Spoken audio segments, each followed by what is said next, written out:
I was recommended this film and I gave it a shot. There's a lot going for it as well.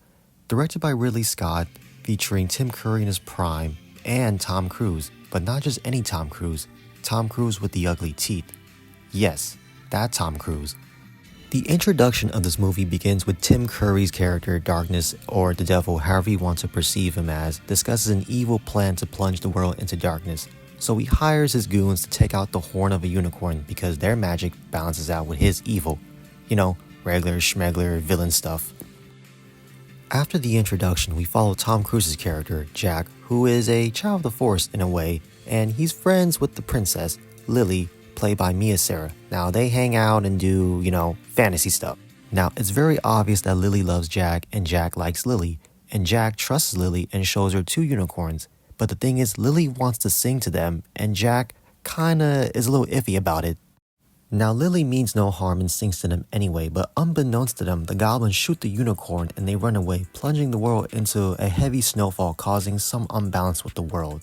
So, amidst all the snowfall chaos, Jack and Lily get separated, and he's greeted by a few forest creatures informing him, hey, the world isn't okay and that you can be the one to save it.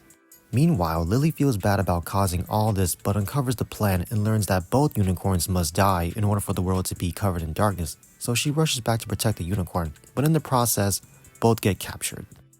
Now, I'm going to take a break from talking about the plot because I want you guys to enjoy the film yourselves, but this movie sets up for a very solid fantasy adventure here because watching this movie, it feels like a kid's movie, but at the same time, it feels mature in a way compared to others.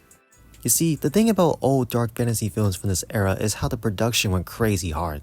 Like, for example, the forest in this movie is a whole set, and that's what I really like because it really feels like you're in an actual forest. And the amount of glitter in this movie is crazy, combined with great practical visual effects, especially with how the goblins and the forest creatures look. You also can't forget Tim Curry's devil design, or darkness design, however you want to call it, because it's super insane how they were able to pull this off. Because that's easily top 10 devil representations in movie history. A minor spoiler I want to point out is there's a scene when Darkness is trying to seduce Lily and she becomes Dark Lily. Now, that transition really did something to me, and on top of that, I feel like a lot of women in the 80s might have questioned their sexuality seeing that scene. But all in all, I recommend the 1 hour and 35-minute version of this movie featuring Tangerine Dream on the soundtrack because this movie, in a way, sort of feels like Legend of Zelda, but at the same time, it's its own fantasy film. Very solid, and I hope you guys give Legend a shot.